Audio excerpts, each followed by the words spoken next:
Ahoy there, mateys! Welcome aboard Unconstitutional Awakening the Podcast. I'm your captain, JimBob Bubbleshorts, and tonight we're just gonna have a good time. I think. I know Luis is in here with me, and everybody else is kind of a wild card. I've even been talking to Kel all day, so he might even pop in. So who knows? But I'm gonna go ahead and drag my good buddy in from way up yonder, his little transplant self that he is there. You know, I had a soundbite that I wanted to play when you came through the thing, but all I can find is the video, and I totally didn't make the soundbite in enough time. But it's totally the line from Austin Powers when she answers the phone and she's like, "But honey, women love him and men want to be him." No, I thought it was funny. Let's see. How are you doing this evening, buddy? Just contemplating all of the possibilities and working to get a chair in the table. Yeah. Well, I mean, I'm not trying to get all into your personal stuff on here as normal, but the things you were showing me there that you got going on, man, I like it. I think you're going to take that somewhere because, that kind of stuff is starting to catch on and it's starting to become more of an idea in the general public talking about things like that. So I think there's good potential there, bro. Just want to say that.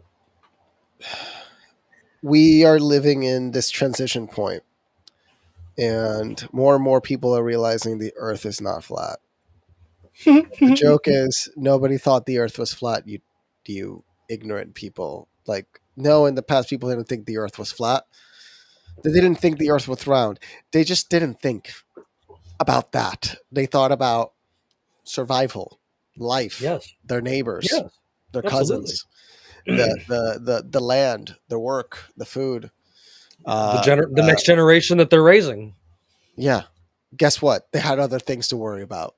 The 100%. anxiety-driven nonsense that we are currently living because of this, essentially. When you look at Star Trek, right? When you look at the TV series Star Trek, you never think, wait, so how do normal people live? I was people that are not going through space in like intergalactic ships. Like, I was hoping for a Star Trek type future, but instead we've got billionaires sending dick rockets into space and wanting to put brain chips into people and stuff. Wait, So have you followed the Star Trek universe? I mean, it's not really. I'm not a Star Trek guy, but Okay, it would have been a little bit better. Technically, we're so en route that it's not funny. According to Gene Roddenberry, I mean, at least how much he influenced in the 90s. But are we? Well, if his vision is true, I think we're more on the route to cyberpunk. After World War III, we built warp drives.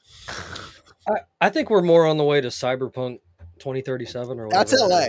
Did you see the giant graffiti built, the skyscraper with graffiti? Oh my god! Did you see the shot? Did I send you the shot where the guy is in the building graffitiing and there's a helicopter looking straight at him at night? No, it's so you cool. didn't send that, but that's awesome. We'll have to check that out for sure. Just look up LA skyscraper helicopter shot of graffiti artists or something, and then you're gonna see it right there. It's insane. Yeah. The cyberpunk dystopia is already happening, especially with Apple's new Vision Pro. I will give props to Apple. Their demos were garbage. They should have just let normal people use it in their homes for 2 seconds. Because I saw one demo of a person's house. Every room in the house had a different display on the wall, like true augmented reality. Yeah. So it maps out your house perfectly. So they got the pants for that. So the guy just walks into his living room. His kitchen has a screen. His wall, there's one wall with a screen. There's another wall with a screen. There's like something else happening over here. All of it happens simultaneously. You can even have your phone floating inside of your vision. So almost kind of like what Tony Stark was kind of doing when he was with his whole computers in the sky thing in Iron Man. If this is the first generation. We're already here. Obviously, it's going to be expensive. You can't suspect it's a $3,000, $4,000 piece of equipment. But if you really think of what the heck it has, they're probably selling it at cost. They're actually not making a profit. Bandit and I were talking about kind of about that the other day in the group chat. I don't know if you caught that. We were talking about how, like those glasses would be really handy for, say, like an appliance service technician, because I could pull up all the stuff right there in front of my face while I'm working. But then you also have to think of the dystopian type stuff. You know what I'm saying? Like think about all of the above standard quality thinkers on the internet that exist now, and think about letting them having something like that, like just kind of what dystopian stuff. No, I'll tell you why. Idiocracy. They won't be in the way. Do I sense a Neptune in the chat? Good evening, sir. I think you have to introduce him with the quote of quotes. I mean, I haven't, but I didn't have a reason to pull it yet. Wait, he just entered the chat. It could be how you introduce him into the chat. Neptune. If he's okay with it. The Industrial Revolution and its consequences have been a disaster for the human race.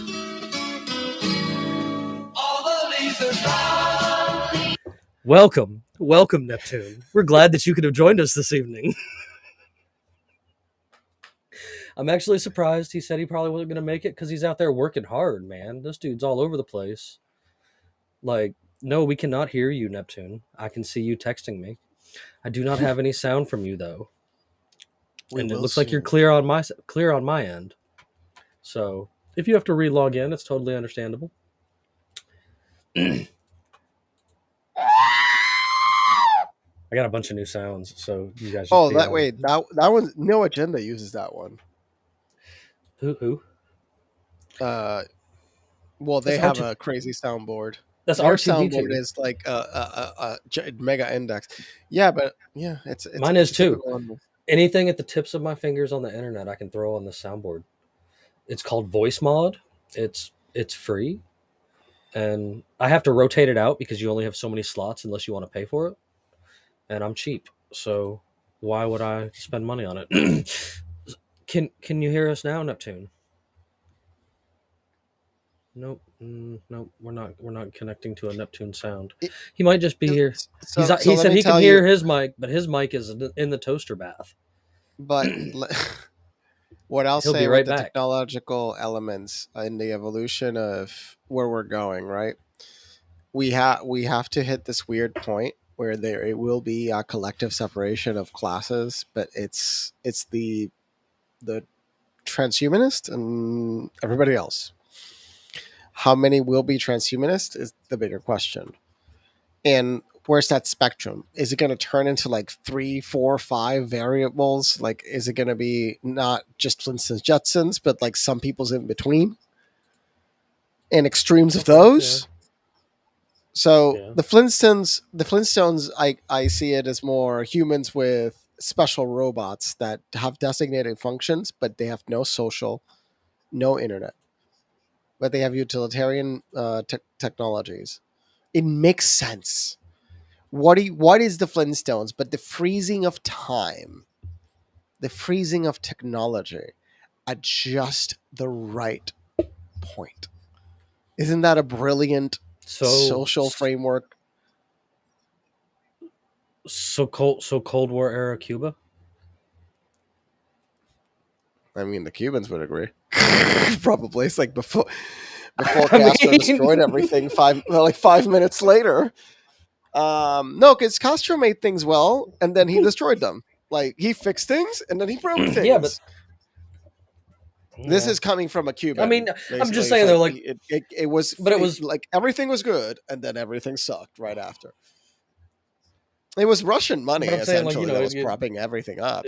Yeah, it's just I just recall seeing photos of Cuba coming out of in the 90s that had, they had like 50s and 60s cars. You know what I'm saying? Like everything. No, dude, they still have them right now. Almedrones, creo que le llaman. I believe it. So it it's impossible to get a car. She never Yeah. drove, and many never Yeah. drive because one, she was very she had the privilege of living in a really really nice area of the city in the sense that like everything was close by. But so interesting thing with property is they have property rights, and under communism you generally don't have property rights. But it's also True. because there's almost no competition for the properties because everybody's left. So there's a lot of empty properties, but people have property rights in Cuba. Um, That's actually interesting. That's one of those things you don't actually hear. You know what I'm saying? yeah, people they can buy. You can buy and sell your property. Hmm. Yeah, it's just you can't grow You crops, know that. and you can't You know have that. chickens. That's the problem. Dadgummit, You I can't have totally. chickens. I literally asked her. Dadgummit. There's a food scarcity. Why are people just growing chickens? Like I genuinely asked. I'm like, you have plants. You can feed them a vegan diet. It's not the best, but something. Well, no. This is. I really hope Neptune reappears because he had some information come along his way recently because of some property rights and dealing with his family because like his dad's side of the family's from Cuba, and I guess his grandmother's still down there. Yeah, you can And sell the property. It's just I have no idea how the transference of assets happen, especially internationally. I don't know anybody. I don't think it was anything about us selling. I think it was more about um like just him not realizing some of this stuff. I don't know. Like I said, he was here. He was so excited to tell us about it, and like, I mean, and it's been a honestly, couple weeks now. this is the thing. It's like compared to American prices, Cuban prices are like beyond the bottom of the floor. Like you could afford to buy a property in Cuba easily. You could buy a whole house in Cuba. They're not affordable. You could buy one. Like everybody could buy one in American terms. I mean, It's the problem is ours there's no aren't that economy. affordable. Huh? I said ours aren't that affordable anymore either. No. But they're for us, for our income, they're very affordable. It's like, have you seen how much it costs to have a luxury home in Thailand? It's like $800 a month. Oh yeah, I'm sure. Yeah. So for what you pay in utilities and food and certain change for one or two people is the equivalent of rent in a luxury apartment or luxury home in Thailand. The currency multiplier and the power of the dollar is really misunderstood by people that don't travel and don't go anywhere. They don't realize how much we're getting ripped off. Then they travel and they realize, oh my God, we are getting our. Yeah. But I guess that comes with the territory. I guess. I mean, look at where we are. We've been getting ripped off at 1,000 different angles, and most people were blind to it forever. It's like being in a giant party and they're giving out drugs, but you get no drugs. Oh man, that's America. So wait, so they were giving out drugs the whole time. So you mean those times that I ended up at the rave and was the designated driver and had to stand there and watch everybody else do drugs? That was America. That was you feeling your own experience of you. It wasn't the worst time, but that wasn't the best time. I did threaten to leave a few friends in Atlanta because they had done too many drugs by the time we were going home. Wait, so tell it. Okay, go. Okay, everything is anonymized, so tell us the story. So back in the day, we used to run around and do like rave type stuff, like real raves in warehouses in downtown Atlanta. But just think of this: half of that stuff, people don't want to do that anymore because of how paranoid everything has become. True. Some people do. Some people don't care. But compared to the past, we party even like people are not getting. Technology is actually screwing things up a bit. Yes. The surveillance state is actually making things worse, and we are going to enter this weird zone of time where, speaking of surveillance state, people will want places without cameras on purpose. I actually learned that Georgia is like at the top of the list of one of the most surveilled states there is statewide. Well, there's a lot of human trafficking, so they must track their clientele. Well, okay, so there was this there's this murder case that's been ongoing in a place called Cobb County, and Cobb County, she really? Cobb Cobb. It would still sound if I say like Cobb County. Huh? Of course, there's cameras. But she was talking about how she was using a couple of the other counties as examples, like that because of their camera systems, they've actually solved 100% of their murders last year and stuff like that.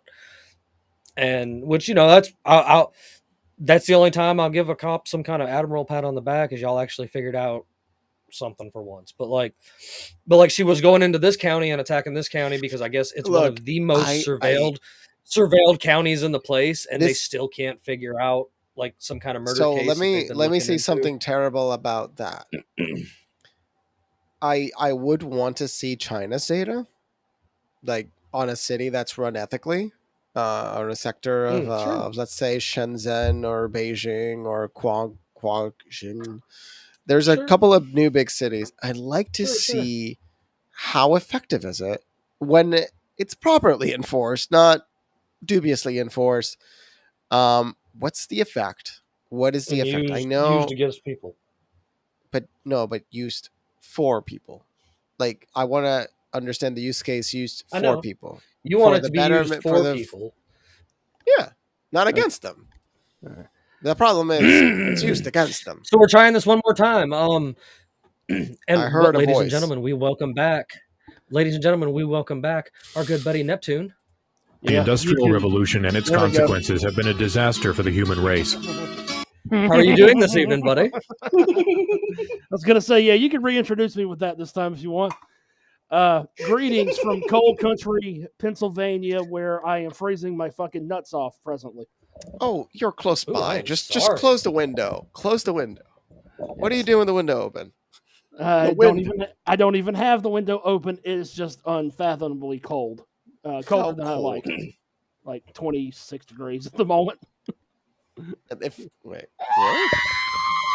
it's too cold for Neptune, is what he's saying. Where are you? Basically up in the north? Just outside of Scranton. Oh God. Yeah. Oh, hey, there's a really cool town that's not well, it might be kind of far, I don't know. I discovered it one time in one of my many travels across the country, called Pancake, Pennsylvania. It's a tiny little mountain town, and it's super awesome and cute and super touristy if you want to go by it.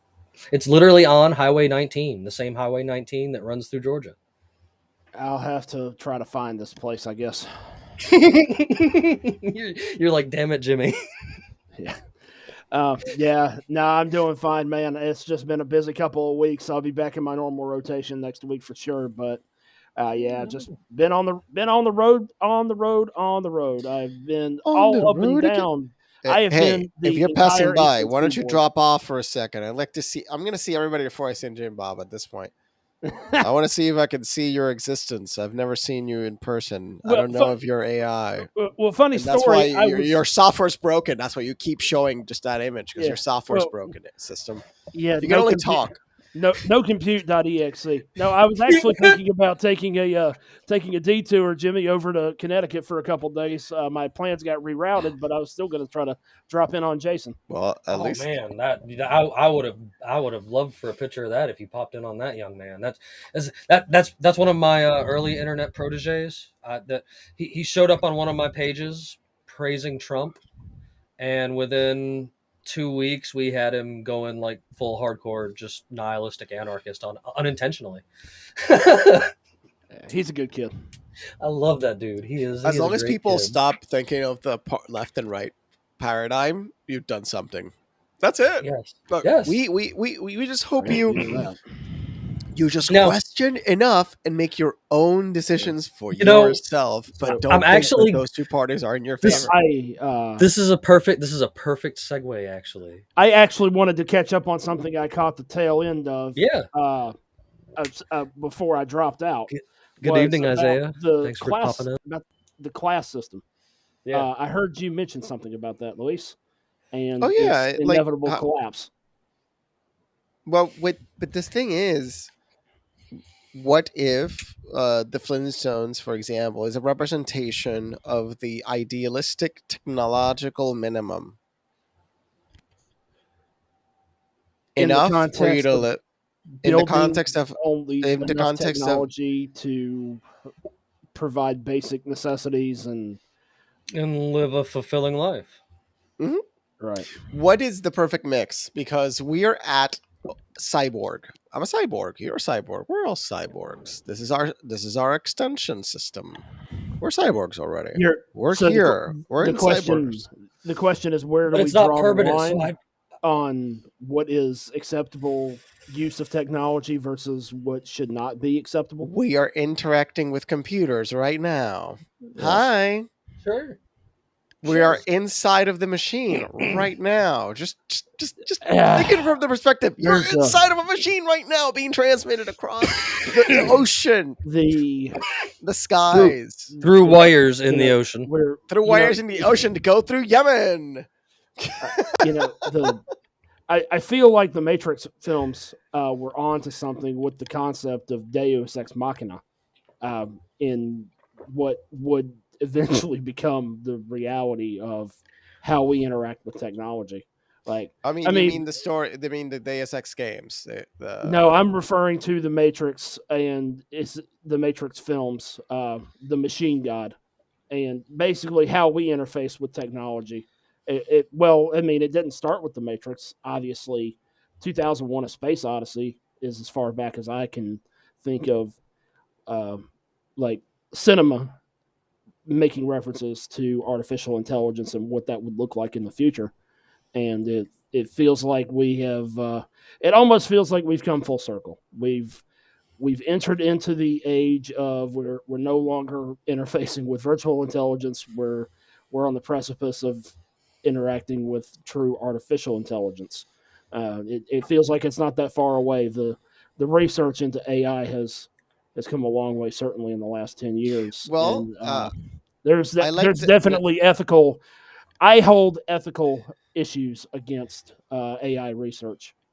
I'm all for accelerating the thing as fast as you can, as hard as you can, because I don't think we're gonna ever get to that stupid. Oh my God, the machine's gonna kill us! Like, that's not gonna happen. Stop it! No, I believe that when the ship turns purple and smells like rainbow shopping. It's going to be humans controlling it, not machine. I want to be evil now. I jest in the concept of AI, turning into Skynet, but really, it's not going to turn into Skynet. Yeah, it is not in the benefit. Look. Let me break it down for those types. I know what it'll turn into.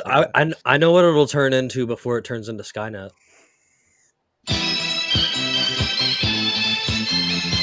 What is that from? It is something Asian, but that's Mao's Chinese propaganda song. Oh, Jesus. Well, congratulations, Jimmy. You just officially got yourself banned in China. Oh, bother.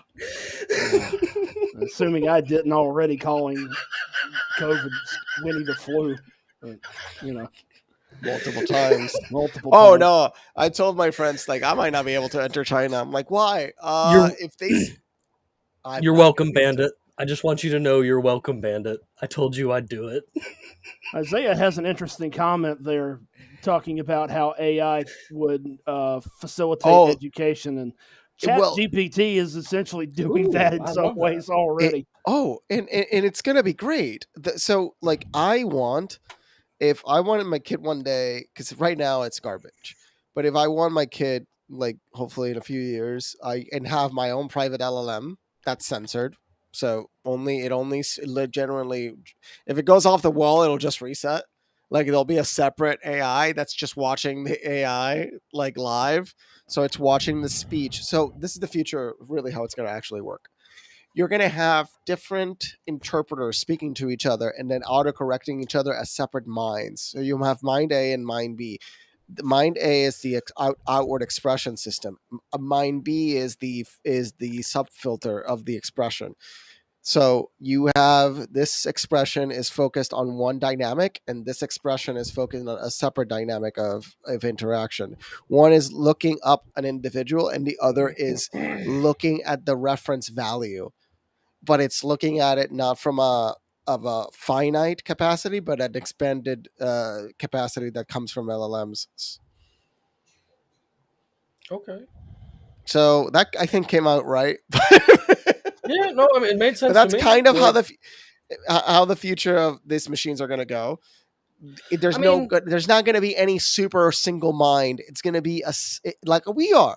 We are different minds that function differently to solve problems. You guys used ChatGPT there for an example there a moment ago, but really think about it. Going back to where you made the comment about being cyborgs, Luis.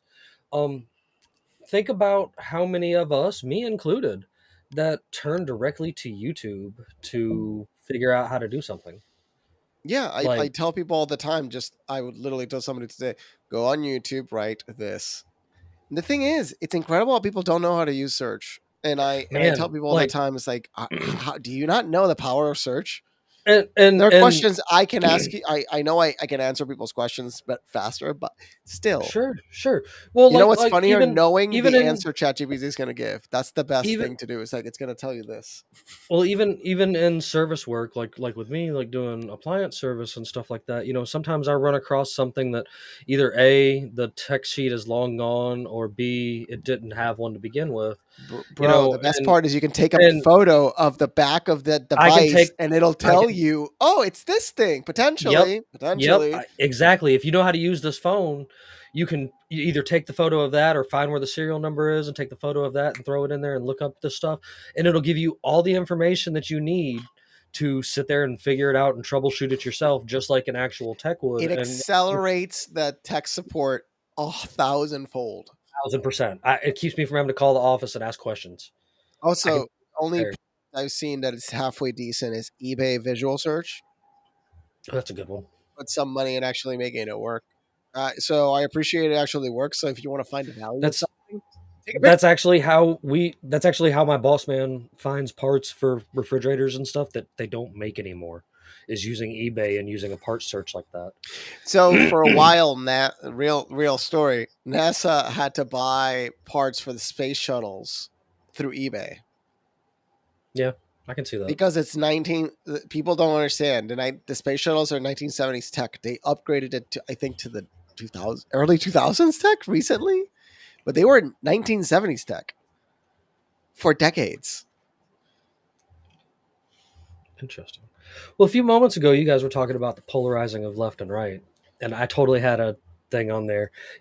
I figured I'd bring up everybody's, favorite, everybody's favorite kumquat in chief that's currently up there, President Pudding Brain, because he's got that 400% approval rating. If you've seen that whole thing this week on the about that, where they said that he's got a 400% approval rating, but he's also running around saying ridiculous ass shit like this.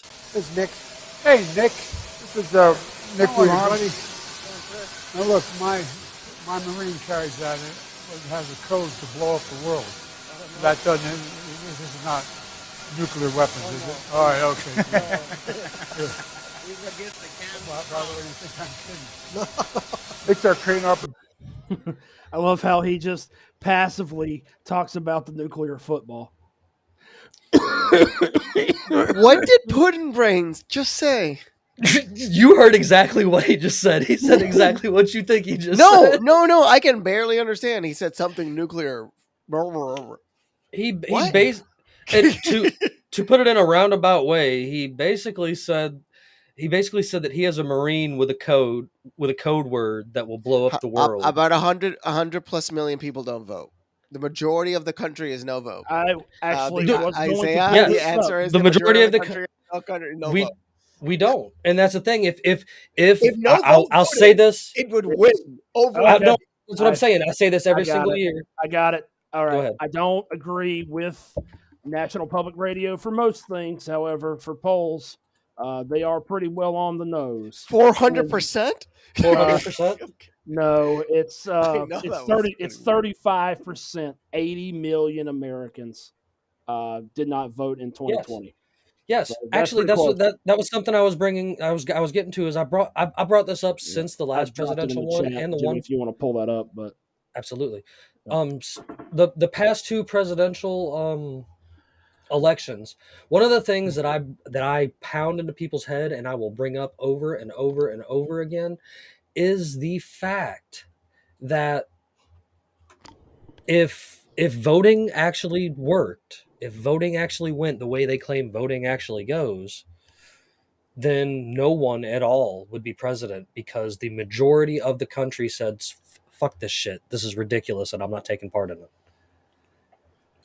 Yeah, and that's literally what's going on. What are you talking about? It's telling of representative democracy that but that's telling you what's happening. You literally just described what just is happening really right now. Is they're just not taking enough action. They're fucking off. Quiet quitting. We're quiet quitting. But quiet quitting is also not the solution. Isaiah, I don't know. It's avoiding it. It's completely avoiding it too. Yeah, Isaiah, I'm not 100% sure. Non-participation is part of the no problem. contest. Non-participation is part of the problem. Why should I register to control my neighbor? Elections. Yeah. What? I said, why should I register to have control over my neighbor? Oh, you mean the UK with the knives? No, just period. Like I believe voting is aggression. Certainly. I believe, and this is controversial, in order to vote, you need to pass understanding of law test, like understanding of the system test. If you don't know that we have 3 branches of government, if you don't know certain things, why should you be influencing the lives of different people? If you lost your cognitive ability, why are you voting? You mean Washington, the rich, and Hollywood? The 3 branches of the government?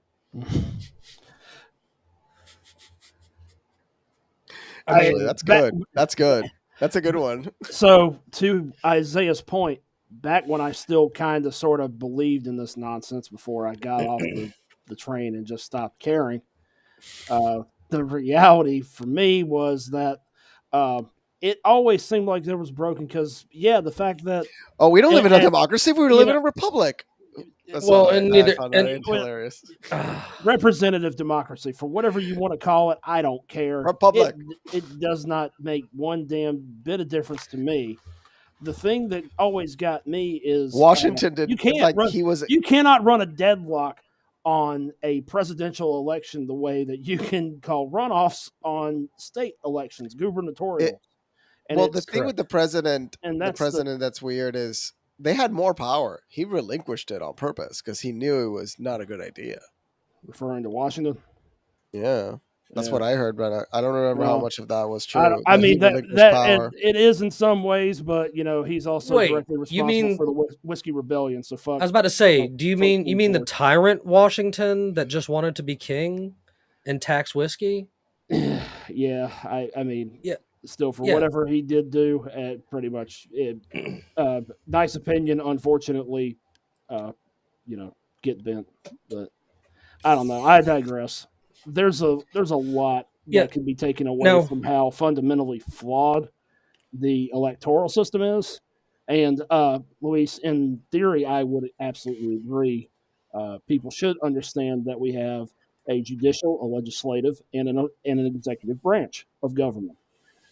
However, it's almost toothless when the 3 branches can't. This is the main reason. This is my main argument. Right? The checks and balances is fundamentally broken this is why I mentioned that.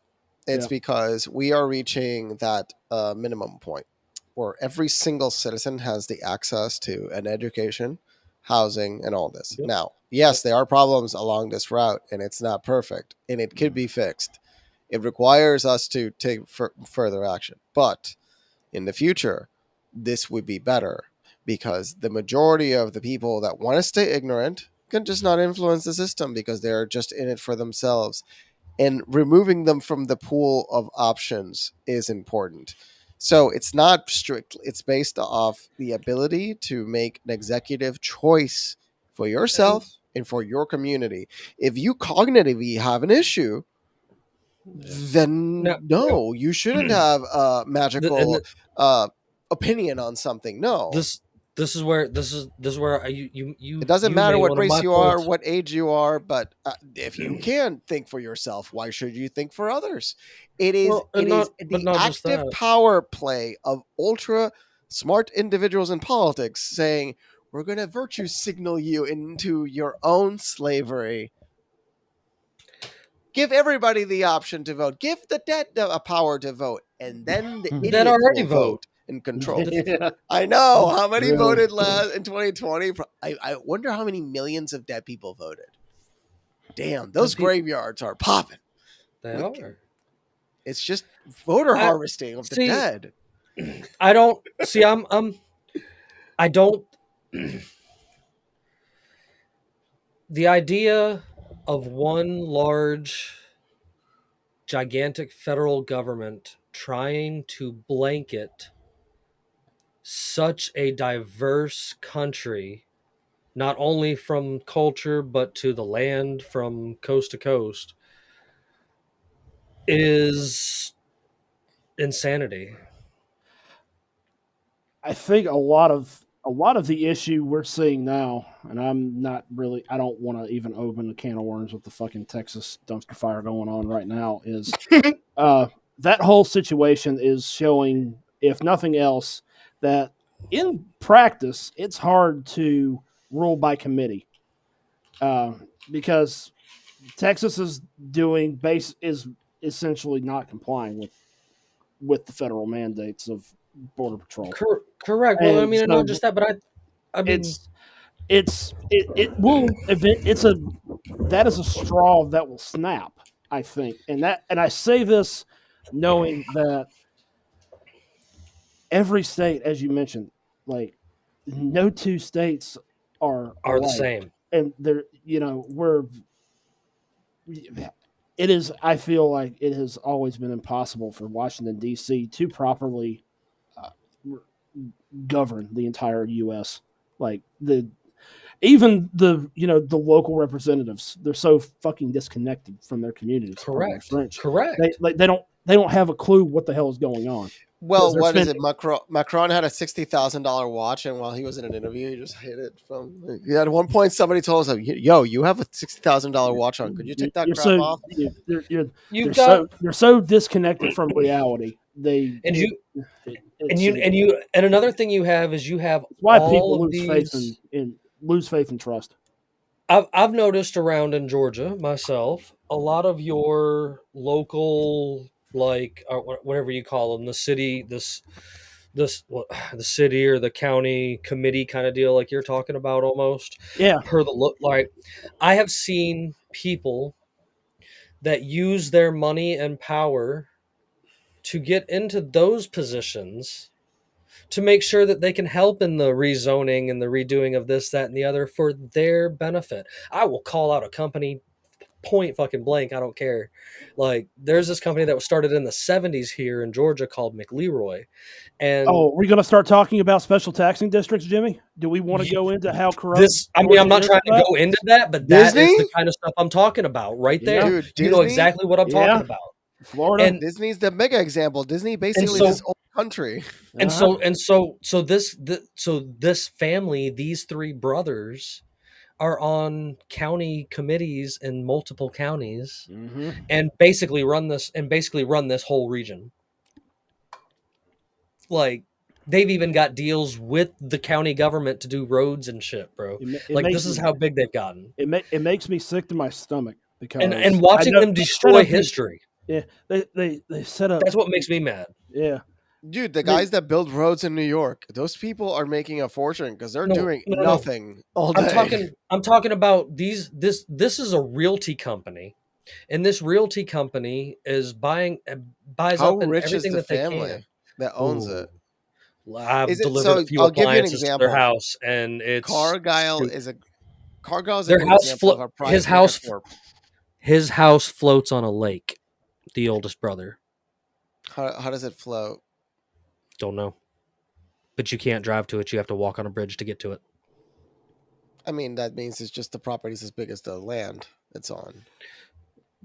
There's a island, giant. private basically, little island. basically inside of a lake on 300 something acres. If you that's actually sweet. If you, it is super awesome, but like the fact that I know, I've watched these people. These are the kind of people that buy up these places and these parts of history and these just untouched areas and hound for people that are like dying. You know what I'm saying? Like they can't wait to buy that property because that person's going to die and they know there's nobody there to take it. And like, then they rezone things and build what they want and are bringing the city of Atlanta closer to the city of Macon and eating up all the country out here. Wait, Atlanta's expanding to you? Metro Atlanta is currently considered the town that is 17 miles from my house. Because that's what I'm working on, like in Dallas. It's like Dallas is expanding. But I find your perspective interesting of like, oh, damn, the city's expanding. I don't want it. I don't like urban sprawl. No. Urban sprawl American urban sprawl is horrifying. It compared to European urban sprawl. Oh my god, European urban sprawl is like so much easier. Ours is just McDonald's and Quick Trips. Yeah, and a Walmart and a fucking Dollar General that fell out of the sky and popped in. Oh my god! Listen, Dollar General. The two counties closest to me. There is two counties that are just when you go over those two county lines. I've lived in both of those other counties. How many Dollar Generals are there? They're basically glorified. 12 in one county and like 8 in the county I was in, and I just happened to see a new one when I drove through there the other day, so it makes it 9. So the way that I've entered a Dollar General a few places just because I want to see what garbage they sell. First of all, they don't sell anything. Secondly, what they do sell is overpriced garbage. It's literally hot garbage. And I'm like, why are people entering here? There are things they here for more money. Like there are things here that are expensive. Like what? Yes. What broken brain thinks that this is a more affordable? And it's that they're exploiting that they're entering areas that have nothing. And I'll say to any simple business owner, like, how are you not seeing the opportunities, bruh?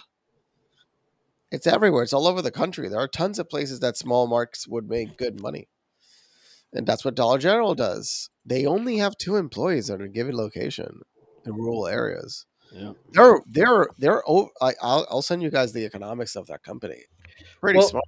Pretty. You know, this all actually in a funny way kind of segues over something that actually it was funny. Steven brought this up in the group chat earlier this week, and I actually have happened to have read this book. This one was on one of my book lists. It's not a very highly rated book, I guess, but it's an interesting book. It's one that I definitely recommend. It talks about kind of breaking away from some of that dystopian type consumerism nonsense that Dollar General is, like, literally. and I don't know, like connecting more back to your Flintstone roots and doing what's necessary instead of, I don't know, above and beyond. It's definitely a book I recommend. I can totally get you guys a PDF if you want. I already totally have it because I just PDF everything now because of it being, as we mentioned earlier, the age of technology. I mean, I understand these people worked hard on it, but I'm sorry that it ended up on the internet. And if I can read it and consume the knowledge, then I'm going to read it and consume the knowledge. Or I can have it read to me because a lot of books talk to me now, and that's super cool. Yeah. I'm not even going to lie. I like that when I'm riding around in my work truck to just listen to not only podcasts, but even books. Like it, especially if you can find a good read book, that matters. I'm sorry. Like the practical applications of technology in the modern world, for all the good technology can be used for, is used in nefarious ways more often than not. And it is often to the detriment of society, more so directly at how it affects workers more than anything else. And this is kind of where I see AI going more than anything else. My main ethical concern with the growing precedent of artificial intelligence is that it does eliminate a lot of the human element. It removes the human element in the workplace, in the workforce. It also requires a not insignificant portion of society who may not still be in this day and age technologically proficient, I guess is the right phrase here. I mean, there's also a learn, bunch of to active learn Luddites.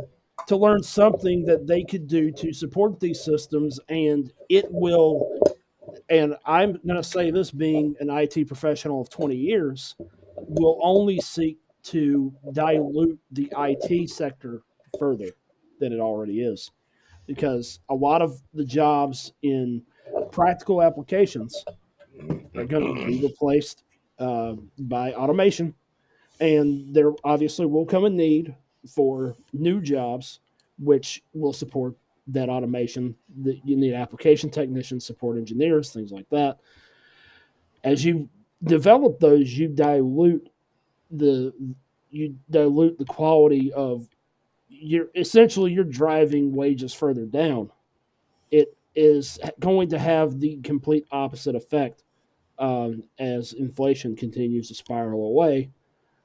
As more people transition to IT to supplement those things over the next 20, 30, 40 years, we'll see a significant shift in the technology industry, which is already booming, to a point where it's going to be so oversaturated, people will be fighting for jobs more than they do right now. And it's still job security, but you're going to be working for packing peanuts. And and again, that's where that's my real ethical concern. That's exactly what they want to That happen. So they have all the control. That is exactly not everybody can be a robot polisher. Ain't that what Klaus said? So, but I mean, with that's all my thoughts on that subject. And okay, actually, you're going to have a few more thoughts, I think. Did you see what Microsoft is discussing to do with us, since we can't stop sharing misinformation? They know how to use Linux. Okay, so we're all switching to Linux, huh? Okay, it's about damn time, ladies and gentlemen. Linux is finally going to get its heyday. Okay. Hey. Bill Gates, you're not supposed to kill your company while still in the executive office. You're supposed to shut the fuck up, you silly dum-dum. Because I will say that silly dum-dum we've seen how well he is shutting his year. Well, we've already seen how well he isn't shutting his mouth, because when asked about his thoughts about Epstein, all he said, well, he's dead. Well, he's dead. Yeah. So, yeah, I mean, he's not really one known for tact. Let's be honest. He can read a script. Yeah, he can certainly read a script. That's for sure. Yeah, I don't know what to think of that, honestly. I mean, that's just more forced, kind of like artificially injected censorship nonsense. Like, yeah, people are just going to find another way, or people will just fucking say, piss on this. I'm going back to a bootleg version of Windows XP. I don't give a shit about your security patches. Fuck you. I mean, there's layers. There's so many layers to that, man. And as far as Gates himself goes, he can go fuck himself. So. I mean, it can't be long before somebody's going to pressure him to the point where he's going to have to be like, Epstein and himself, right? I mean, yeah, it's a total. And I made the joke of the. I took the shot, I guess, about the deleting us off the internet kind of thing, because I don't know why, but I was searching around earlier, and I thought I'd look up something just to look it up, and see if it was to see. I wanted to see if what I had seen on a YouTube short TikTok type video where they were talking about the military and police they were talking about like ATF guys were talking about worried about tannerite filled garden gnomes, and I was like, wait a minute, did I accidentally do something? And damn it, Tristan, if I didn't accidentally do something, I'm gonna play this. I know that's not meme. Yeah, it's the top meme when you search Tannerite gnome, and if you look really close, there's a watermark that's very familiar right there. I know who made that meme. And so you're making apparently it led to YouTube videos and other memes and whole ass conversations that are being had that garden gnomes need to be checked now, and whoops, like I may know who made that meme, like quite possibly. Yeah, I know where that meme came from. Man, oh man. That's gold. Isn't it? I mean, it makes me think about our days when they were still writing articles about us, Neptune. Oh, that takes me back. So, I did want to ask Luis tonight, with you being up there in New York City, you'd be the first person that truly needs to have an opinion about it. What's up with New York City giving away y'all's tax dollars to all the migrants in the form of prepaid visas? Luis Spanish didn't No. I was just getting some things. So, this is the thing. I was hearing, people are starting to talk about the fact that New York wastes a lot of money. Yeah. And my heart just goes, oh my God. They might actually start listing out what information is in those balance sheets. Oh. Whenever we talk about the credibility and once of New York, everybody starts reading the balance sheets, oh baby, once people actually read what people are paying the government, what contractors are getting paid in no bid contracts, $700 an hour and you have 20 employees. Those employees are not getting that salary. Those employees are generally getting a standard salary. You're just squeezing all of it from the top. Oh my God, it's so obvious. I don't mean so obvious. Arrest all these. Jails of New York will have to actually get rid of these violent criminals and put these bankers and just garbage humans in jail that are destroying our society by consuming from it. You are the scum of scum that consume from everyone that you can from government. You're scum. Neptune, please go ahead. The only thing I was going to say, and I don't mean to dilute the seriousness in that topic, Luis, but for the sake of New York's credibility, I have an eternal running joke at this point. Hey, it's like anytime anyone brings up New York City specifically, I'm like, hey, remember that time de Blasio ate pizza with a fork? No, I think it was that son Trump, of a bitch. Didn't Trump also try to eat it with a fork? Did he? I don't know. I know de Blasio did, and I was like, I'm not trying. I mean, this is a serious fucking problem. This is the thing. Agree. That is a terrible problem. It's because this is the thing. You're going to be a politician in New York. They're gonna, if you ever are getting followed, you are gonna get followed eating a pizza. Yeah, you're never. So you have to do the technique of how you're gonna pour them off. You gotta eat it right.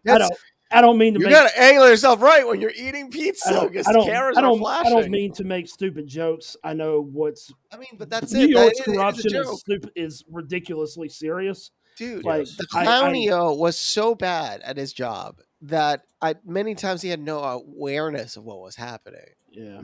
When COVID was happening, he had no idea what the hell was going on. It's like, the snozberries taste like snozberries.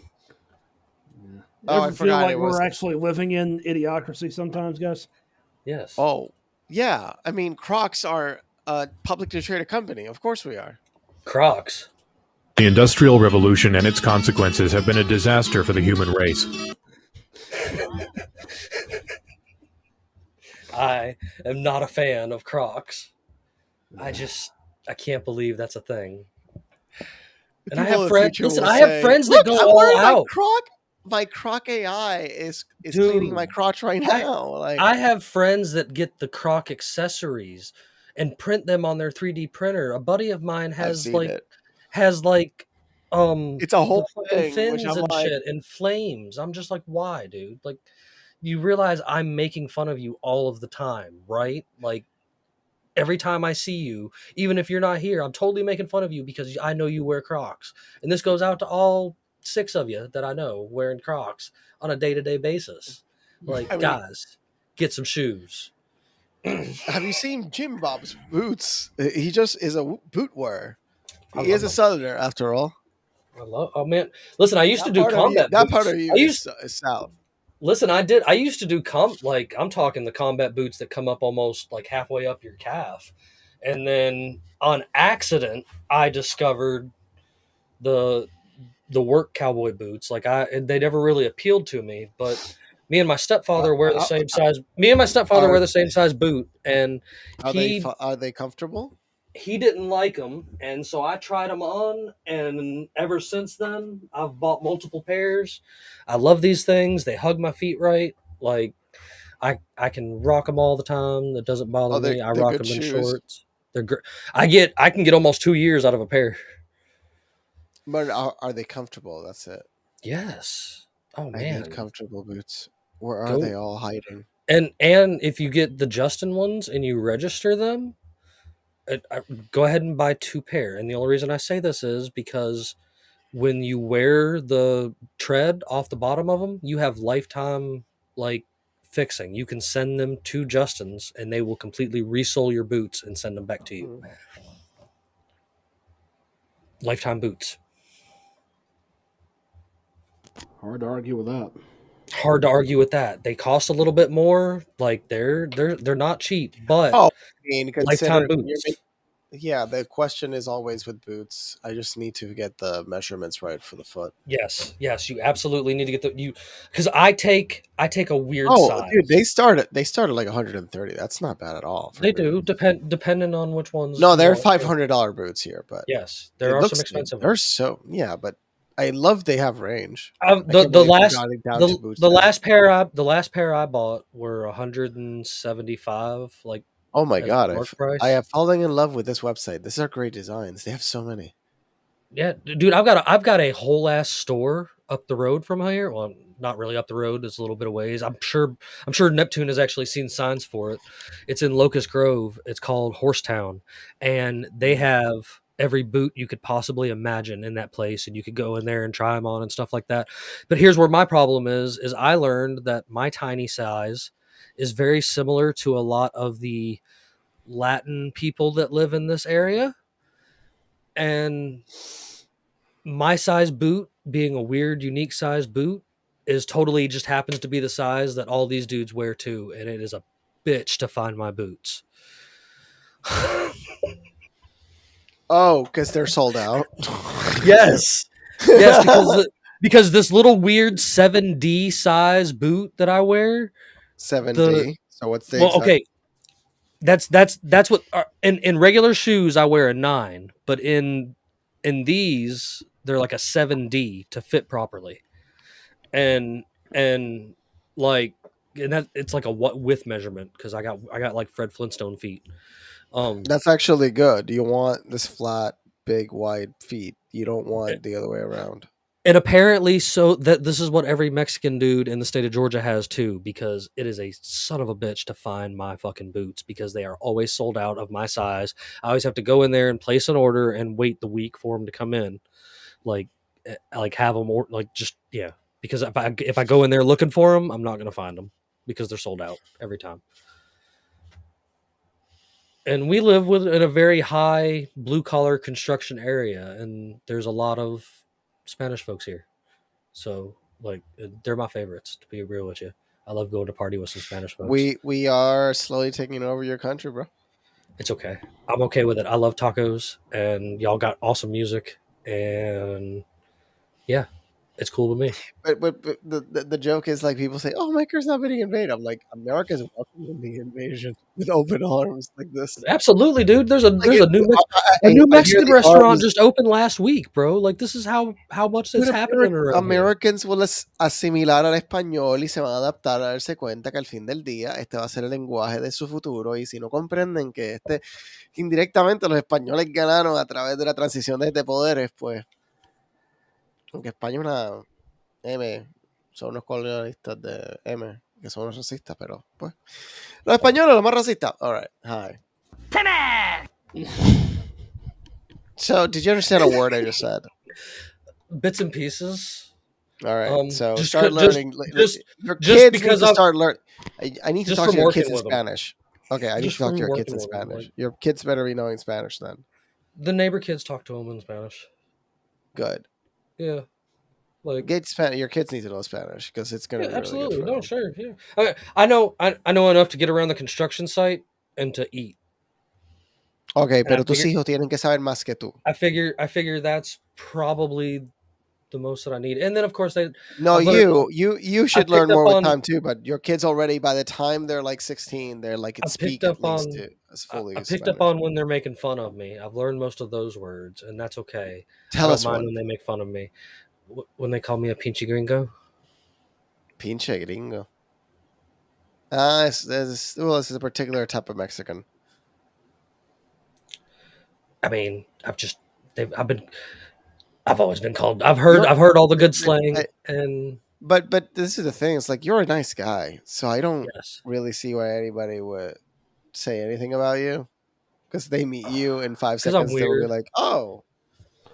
Well, I think isn't an insult meaning. Look, all insults are meaningless. Words can't hurt you. Exactly. That's why I don't let it bother me. But but it's like even on more appearance when they don't know you. When they don't on appearance, I make people uncomfortable, and I won't even lie. A lot of times because of the tattoos and the socks and the rainbow socks. A lot of times when I step out into a place, they're just confused. I put people in an uncomfortable place because their first thought through their head is that they're like, oh, there's a rainbow. Is this guy gay? Straight up, because I live in the South and that's just how it is. And but first they think you're gay, and then they might think you're something else. Like they jump and from. Then they don't know. Oh, dude, it's great. I love it. I love being a man of mystery like that and just being fucking weird. And then after you talk to me for about a good 5-10 minutes, the next thing you know, you're probably smoking a joint with me because I've convince you that we should totally just continue this conversation over where my weed is. And I mean, that's just that's how it goes. No, the other day I interacted with like 10 random people down the street. It was like short interactions and it was interesting. It's like, but I had 4 in a single day and I was like, I guess when there's enough people, your consistent interactions, you can just make them funny. Yeah. I just sometimes do the interactions and I try to make them funny because I'm like, what else can we do?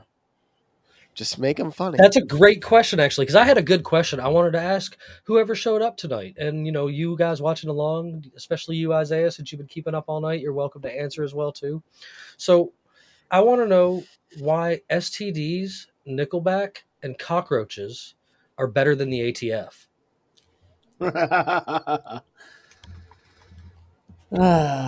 You know what? NickleBack was overrated. Let's go in a simpler point because I don't know. You answered this question better than me. If you were to describe the ATF to a 9-year-old, how would you describe it? Jimmy, start. To a 9-year-old? To a 9-year-old. I'm pretty sure I've already explained it to my. Not your 9-year-old. Okay. Not yours. Oh, that's the way. You guys know how much I'm invested in this topic, Jimmy. Do you want me to wait on this? Yes, please go ahead. Okay. All right, you already got it. Do it like I'm explaining this to a 9-year-old. 9-year-old. Okay, so start the class, Professor Neptune. Yes. So basically, okay. So I'm talking to a 9-year-old. Be like, hand me your lunchbox. No. Hand me your lunchbox. No, I want your lunchbox. You can't have my lunchbox. I need to see the contents of what's inside that lunchbox. Why do you need to see what's inside my lunchbox? Because I need to make sure you don't have anything illegal. Do you have a warrant? No. Come back with a warrant. Have a nice day. And yeah, ATF grabbing the lunchbox by force. Oh, also, there's your stuffed animal. Here, I just ripped its head off. Bye. About cover it? I think that's pretty close. Oh my God, that was brilliant. Yep.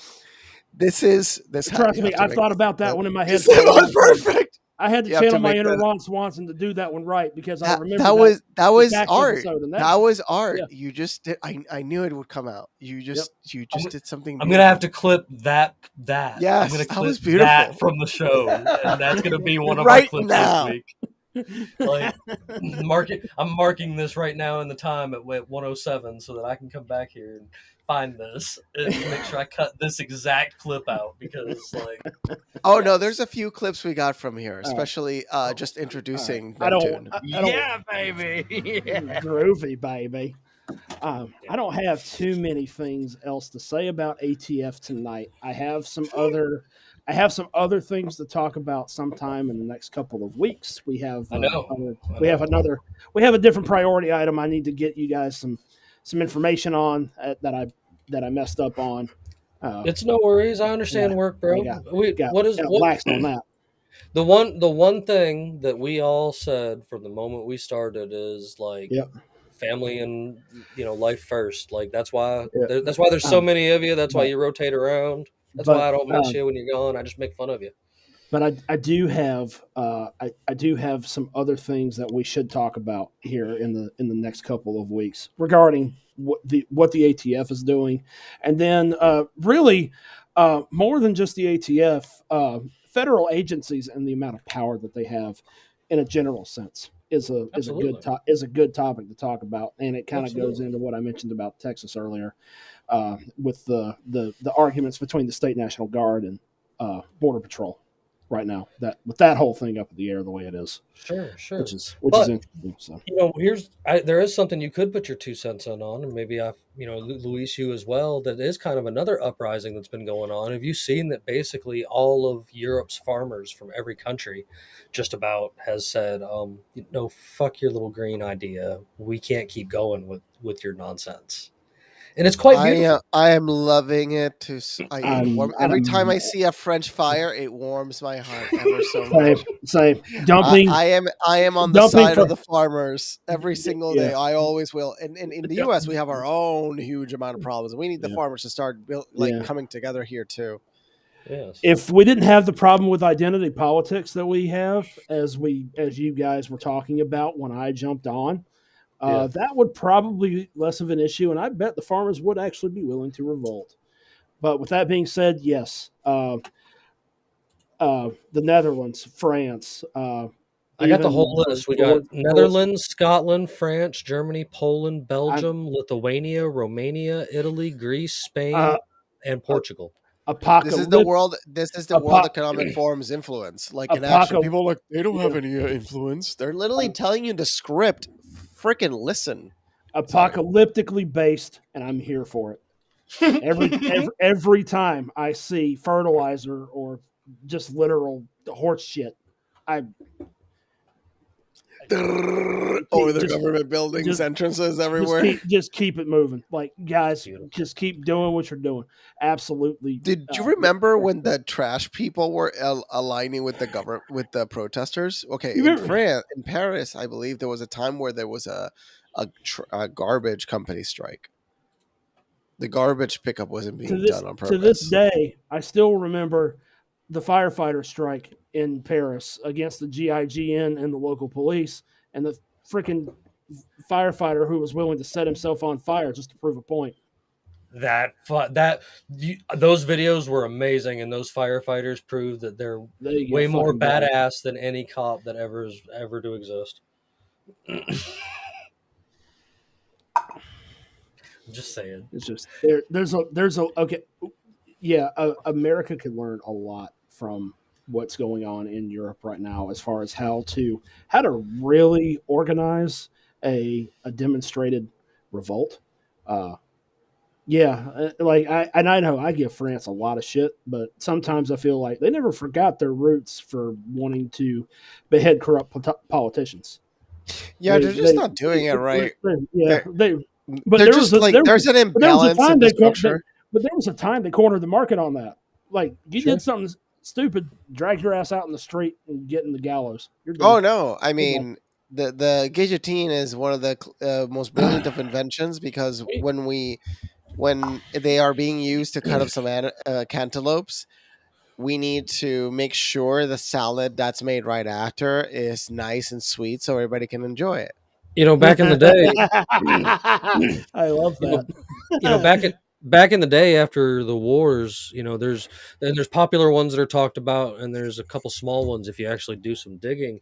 But there were many local governments that were trying corrupt shit, and exactly that. The people that were coming back from war were dragging their asses out into the street and making them resign from their places of power, because at one point in time we didn't tolerate that nonsense. And if we all weren't just being thrown shit at us 90 mile an hour, 24 hours a day, and in constant survival mode, because we're all triggered into survival mode.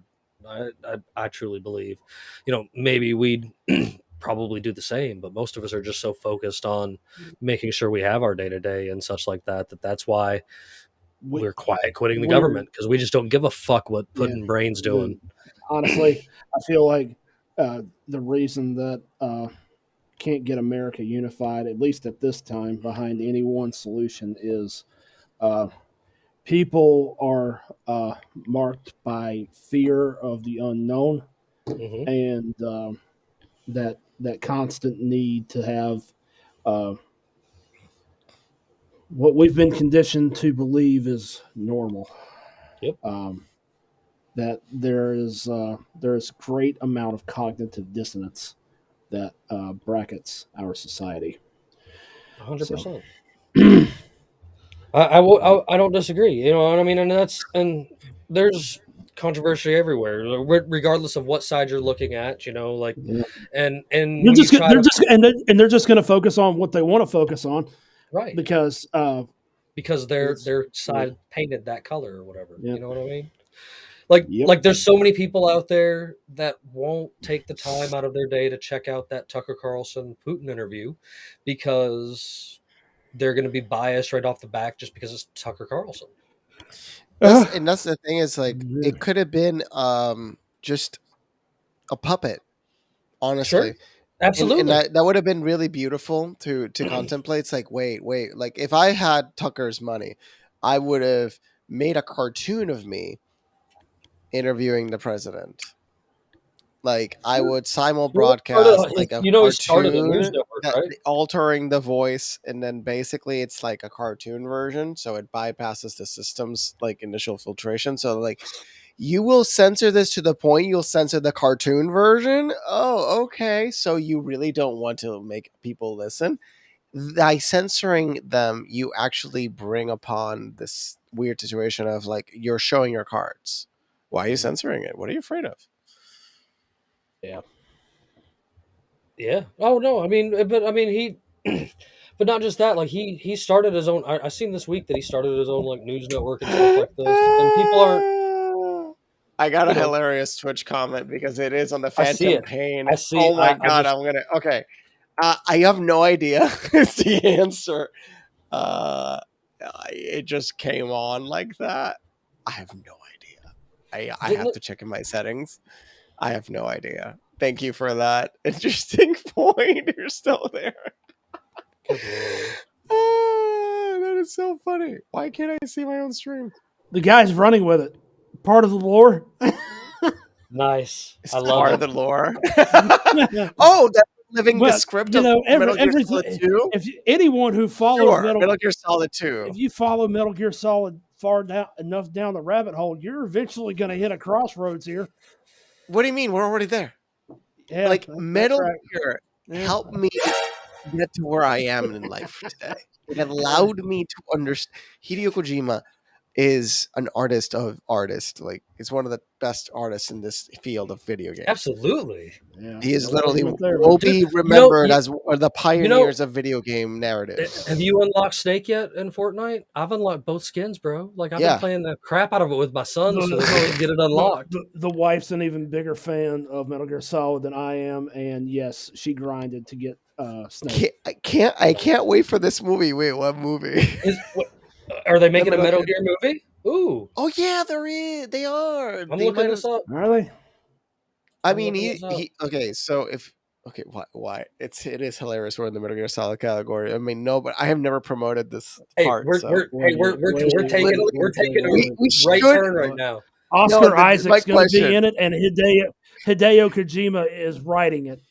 Wow! Holy shit! Oscar Isaac's going to be in it, and Hideo is one of the writers. Holy crap! It's right here. He is one of the most influential video game directors in the world. He can get any artist he wants in the world. He can get whatever he wants. Okay. All right. Oh man, I'm pulling it up. The Fox engine is actually his work. Like, he created the Fox engine, which is the one that runs Death Stranding as well as a video game. And it also works in like Metal Gear. It's Metal Gear 5's engine essentially, which is used in other games. I mean, there's a whole bunch of stuff up here. Like, I didn't even realize. I'm excited now. Look at this. Thank you, Luis, for planting us in the Metal Gear Solid area so that we could talk Metal Gear Solid. Like, I played the crap out of those games, dude. Like, that was my stuff back in the day. I almost it's that and Resident Evil games. I don't know where those two categories. Okay. All right. But it's similar. They're similar categories of how you move around. Because in Resident Evil, you're sneaking around to not get attacked by zombies, and Metal Gear, you're sneaking around to not. So it's similar mechanic. Now that I think about it, Metal Gear, and I was also a very big fan of the Hitman series. Like, I've actually I played a few of them. They looked fun because I start going through the mission. I was like, okay, I killed this person. Okay, it is kind of funny. Taking me back to PS2 now. Holy crap! I have a PS2 there that might be working. Beautiful. But this is the thing. You're never, if you don't have a disc, you'll have to, with an emulator, you have to play. So the controller 1, controller 2 thing, and then it reads your saves and it'll read out what you've played. Yeah. I forgot. So if it recognized video games they knew, they put it into the script. So that was a brilliant little programming trick. It read your save files and then read, you've been playing Final Fantasy. Like, it might describe a video game. So that was brilliant. You can look into that if you want. If you want to look at that weird trivia for Mantis, it reads your memory card. Yeah. I also played a whole bunch of like SmackDown versus Raw back then too. Like, me and my buddy John from New York, like, we used to sit hours on end after we closed the gas station until the sun would come up, just playing SmackDown versus Raw. And this was back when you had to play games with your buddy, like, beside each other. I don't know. There's not as much of that anymore. I remember doing that. I'm always down for that. Like, that's why I love playing with my boy, even though there's a wall in between us, because I play PC and he uses the PS4. Because after falling in love with PC and all the games I've gotten just from playing on PC, I fell in love with PC gaming. Like, it's going to be hard to turn me away from it. I don't know. I did have one more thing before you do have to jump out of here, Neptune, for you this evening, because this kind of hits us, and Luis can totally chime in on it because I know he experiences it quite a bit himself. Have you seen the news that down here in Atlanta that we've got an issue with over 1,200 squatters in the city of Atlanta alone? I saw that, and my brain internally is like, so you're telling me these people left the community just open so anybody can just come in? I'm like, how dumb are you of a developer that you don't set up a security system for 1,200 homes? How do you not have a security system? How the hell did you not notice 1,200 people in a month? Like, yeah, that's This has been months. Like, you are level 10 stupid. You should lose your property, actually. I support the squatters because you are dumb as fuck. If you just let 1,200 homes and people just move in, I mean, you're just the dumb. You could have stopped them. You had 30 days to kick them out, you dumbasses, without any special problem. I don't know what's the squatter rights in Georgia. It might even be dude, days. So it's either way, they fucked stealth up. gods. That's right. They could have kicked them out like that. It's like, oh, what the fuck are you doing with my property? Get the hell out. And that's it. That was it. That's the end of it. The moment they stay there for 3 months, yeah, you're screwed. You got to go through the courts. You lost possession of your property because you're a dumbass. Oh, man. I thought it was... security cameras connected to a computer would have told them more. Security cameras connected to a computer that's just like, there is activity. That's a wise cam. $25 cameras would have told them. You know, there's a lot of cars coming in, but nobody lives there. That is insane. I mean, I think it's hilarious. So the collective stupidity of those developers it's fascinating. I do want to see where that is. I want to see those homes because they are paper mache. That is oh yeah, no, dude. The house is built for $3. Yeah, dude. I'm working the project. We don't want to build. We don't want to build cheap homes. Like, we want to build them right. It's just about just doing it, just taking the time to make sure the detail is done in the right direction. That's it. Homes are not hard to build these days. I mean, it takes months, but compared to the past, we can build high quality, good homes. It's just, the allowance of sloppiness is pathetic. Sloppiness. Well, that's it. Sloppiness. The materials, they go too cheap. Well, yeah. Well, guys, for the most part, that's really the most I had on my agenda for this evening. I did, of course, have my weekly conspiracy kind of thing, and it's something that not only comes from Stephen sharing in the group chat, but it totally comes from one of our show sponsors and friends in Liberty there, Brett Pike with classicallearner.com. And I thought it would just be a cool thing to share with you guys, that, all you folks out there to check out, because it's going to be like a book recommendation thing, but it's kind of a conspiracy thing. It's kind of out there, but it's something to think about, something to look into, something to work your brain for the next week until you get to come back and hang out with us while we're setting sail on all this nonsense that we've got going on. So I'm going to pull this up so that it pulls up good. I might actually hide us. I don't know. Let's see how it does. Ready, and... You ever heard of the rules for radicals? They were the theme of Hillary Clinton's college thesis, and Obama wrote about the influence they had over his life's work, which includes a primary tenet of always accusing your opposition of doing what you are actually doing. Now, where have we seen that before? It covers everything from building coalitions to protesting and demonstrating to using events to stir up emotions and escalate conflict. It talks about the power of publicly shaming people into submission, as well as using mockery and satire as a weapon, which makes you wonder why these guys seem to have the same view on every important issue. Because you could win the public mind with the truth, or you could win it with deception. And I think we all know which way the powers that be have. I love that guy. I do. I love Brett. Brett is one of... He's so great. Brett lost his... Brett didn't want to do the thing where he had to take shots and follow silly rules in New York State, and he dropped it all and moved to North Carolina, and he started that whole homeschooling network and stuff, and he is part of... I've suggested him to other friends I know. It's like, hey, look, you want books and things? I actually got to talk to him because I have a person that's writing books for kids, and he loves... Once I showed it to him, what he was working on, I'm like, hey, add to his, what he's selling. He will. So he will, dude. Sell his, the more authors he aligns with, and I think their moralities align and the writing potentially align. So I was like, dude, I imagine you want more options in your library. Because not everything is his books, I imagine, for sure. No, dude, he's got all kinds of great stuff going on over there, and he's got all kinds of... And I wonder how good the books are. And stuff like that. And I like his books. His kids like my kids like his books. So, you got to show me one of the books one day. Absolutely. I'll have to bust them out one day. Of course, there's a link on our website that you can get to them. It's classicallearner.com and Homeschools Connected.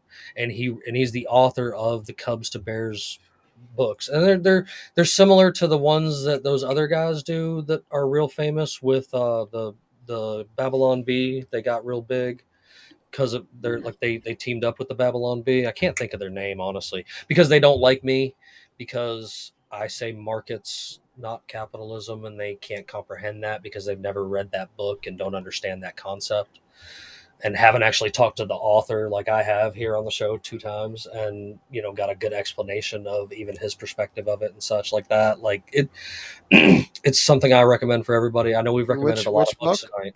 Markets, Not Capitalism.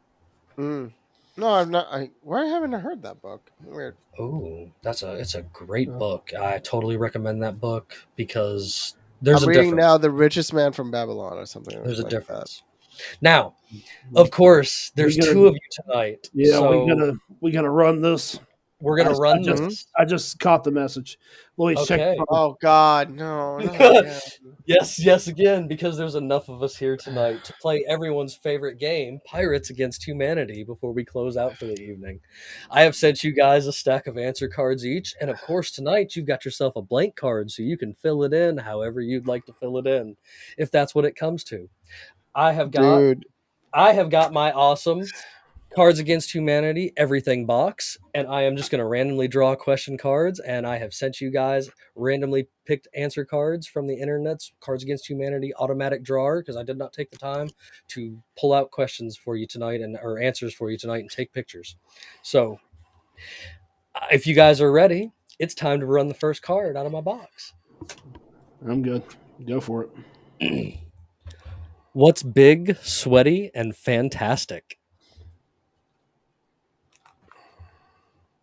I will also draw an answer card from my box because what's the fun in not playing all of us together? An $80,000 bill from the hospital. Right. Repeat the question one more time. Oh, yes, I sure will.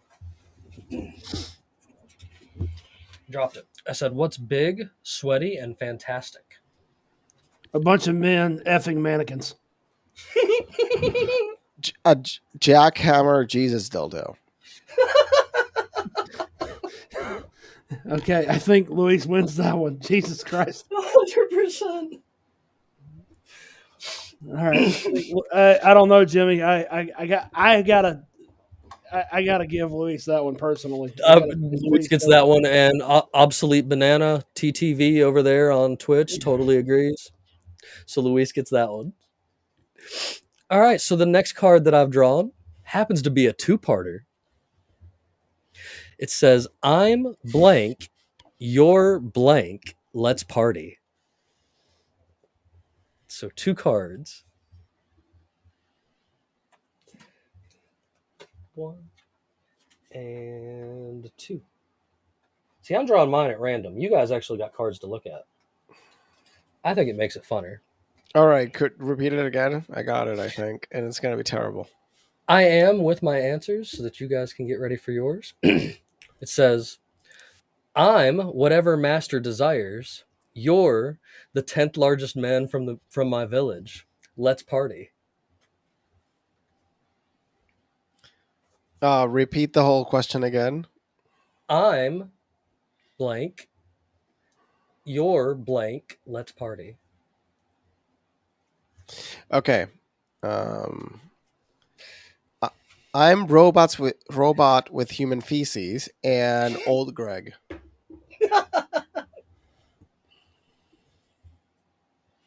I could do worse, but you all ready for this? I'm ready for this. You gave me some seriously messed up cards, Jimmy. You're welcome. I'm a nun squatting in a cucumber field, and you're masturbating, accidentally frosting your cat. Let's party. Louise looked like he just died inside a little bit. I know it could have gone worse. Let the fire burn. Let the fire burn. Oh my God.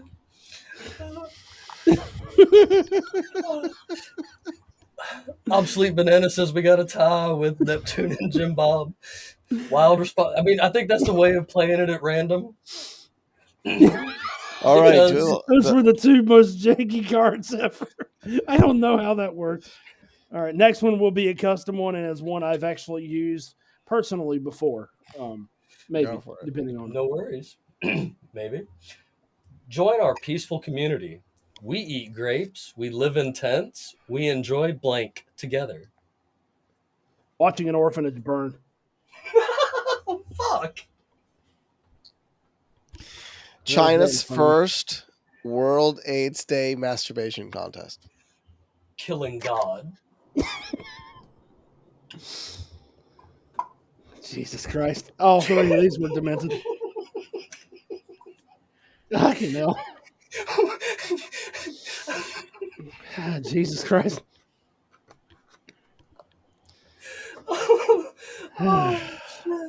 You got time for one more, Neptune? Come on, man.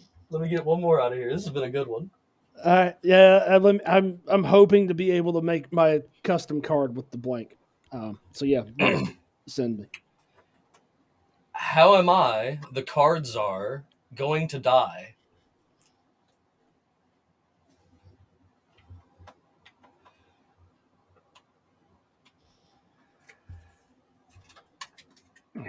A restraining order. This one's actually beautiful. I cannot believe that this actually was. I still remember exactly the way I wrote this many years ago.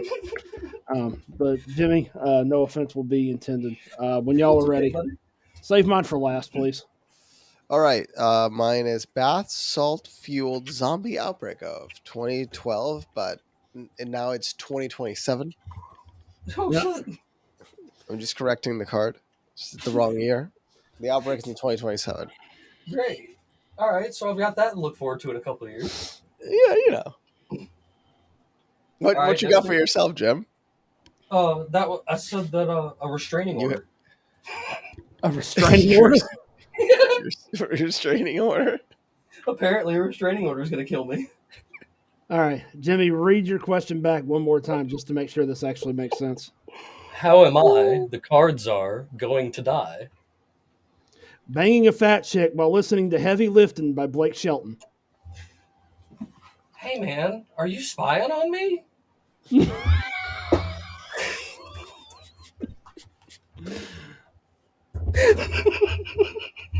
That one's actually a custom card in my personal deck at home. You're welcome. For a minute there, I thought maybe you had subscribed or something, and you were checking out my OnlyFans. No, we can leave that to your haters. Oh, all right, no worries. Man, no, guys, I think tonight has been fantastic. I love when I get you two in the room. You know, even if it's nobody else that joins us, and you know, for the first time viewers tonight, there's too many of us to count. But it's it's on special right now. It's not $3.99 a month. Obsolete Banana. If you sign up right now, I think it's 30 days free trial. I'm pretty sure, and then it's like $2.99 a month because I'm okay with people being totally interested in pirate booty because that's all that's delivered when you're in there watching what's going on in my OnlyFans for sure. So this is the thing. I think you would actually make money on that site. Hey, since he came in late from Discord, you're gonna have to plug the site, Jimmy, so he knows where to find us. Oh, well, of course, absolutely. You know, I haven't had our captions running across the bottom this evening, but of course, these are things I need to run through for the evening. All the folks out there that you're watching and stuff, whether you're watching on Twitch, apparently, because that's where Luis has got us hooked up at, Twitter, Facebook, YouTube, Rumble, Odyssey, or you're catching us on the audio replay all over the world, wherever it is you listen to, you can always find us anywhere on social media at UA the Podcast or Unconstitutional Awakening the Podcast, whichever one you search, it'll usually pop up one or the other. And that's on all social media all the way across. We also have our fantastic website, unconstitutionalawakening.com, where you can get into all of this stuff and find all this ridiculous mischief that we're always talking about. And just keep up with the nonsense and go back and watch earlier episodes. Hell, there's over 200 episodes. I know this says episode 194, but that doesn't include specials and other nonsense that we get into. So please feel free to go check out our backlog of everything we got going on. You can also find us on BitChute, as well as we have our earliest stuff on Brighteon, but I quit uploading there about halfway through because they wanted me to reformat every one of my videos, and it was fucking aggravating. And that's why I quit posting on BitChute too. The past 4 episodes haven't made it to BitChute because I have too high a quality camera now. So it says that all the videos are too large, and I've got to. Oh, dude, no. I'll use a handbrake. Okay. Don't worry. Yeah, I'll send it to you, dude. It's super. Send easy. it to me. All right. Yeah. All right. Come on. But evidently, we're now part of the Metal Gear Solid universe. We should be honored. We're gonna make sure we got some Solid Snake going on stuff every week. I have a drone right here. I don't know how we did this. Honor of the game, Like, I would love to one day build an actual like Metal Gear Solid drone, like with the sword, like actual, like exactly like the game.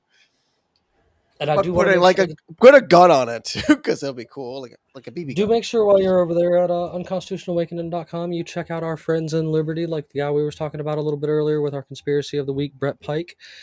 He's got stuff on there: Peachy Key Creations, Ammo Can Survival, and Pure Pet Wellness as well. I'm even talking to another guy, so there might be another name I'll be throwing up there here real soon as well.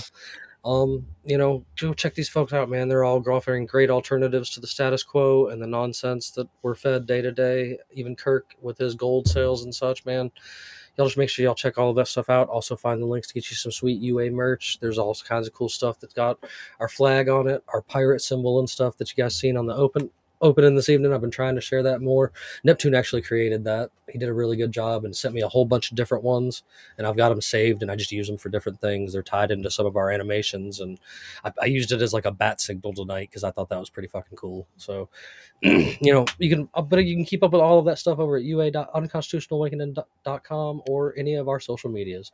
Of course, you guys, I'd like to go around the table and see if there's anything good you got for your last few cents of the evening. And Neptune, since you were a little late tonight and you got to go, I'm going to give you first run. So what you got for me, buddy? Since we're on a Metal Gear Solid trip, I'm just going to close with a quote from Snake himself, which is to find something to believe in and find it for yourself. And when you do, pass it on to the future. I like it. Metal Gear Solid Sons of Liberty, second game.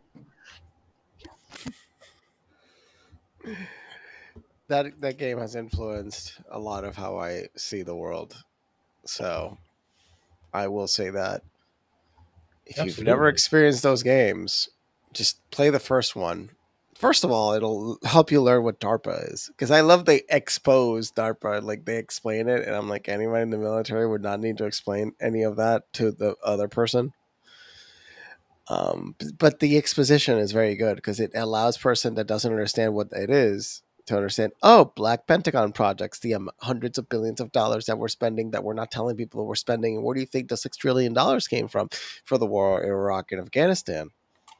Just like he was telling you in front of your face what they were doing and nobody was listening. How would a video game artist tell everybody, by the way, the military industrial complex is going to break apart into PMCs? Like, he's right, Absolutely. 100% right. That whole game is a life lesson. The 97 game is an entire lesson on the ethics of humanity. Well, I mean, they're all pieces of art that need to be experienced. At least the first two. You can forget the rest, but the first two are pivotal. There is better storytelling in games than there is Hollywood today, to me. 100x. That's why people are like, I'm like, because you have no idea how good the stories are comparative, like, to the stupid movies you're watching. It's like Final Fantasy VI is so entertaining. It's such a fun story. Right. And I tell people, it's like, you want an introduction to video games as art? Final Fantasy VI. Like a simple game. Final Fantasy VI. I have only one. Good intro. I have one thought on that, and somebody would probably crucify my ass for saying this, but I have a hot take. Sephiroth is overrated. Kefka is the greatest Final Fantasy villain of all time. Yes. Kefka is better written than Sephiroth. Absolutely. Sephiroth is 100,000%. There's nothing special about Sephiroth. But he doesn't have the other guy from Final Fantasy. He's got his theme song. His theme song has his name in it. Oh, it is cool though. He's a lab rat. Okay, I'm going to. He's a lab rat. He's a lab rat with daddy issues. Sorry, that was very. You're accurate, but you're out of pocket. All right, I'm done. Okay, I'm really done now. Metal Gear Solid 1, the Nintendo version. If you really want to go old school, go for the original one. Looks fun. I haven't played it, but it looks fun. I can play it tomorrow. I have emulators, so. Well, of course, you guys know that I always like to leave you with something funny to laugh at. So, I just figured tonight would just be a quick, easy one-liner to sign out with. So I figured I'd let you guys know that if sex is a pain in the ass, then you're probably doing it wrong. Have a good night.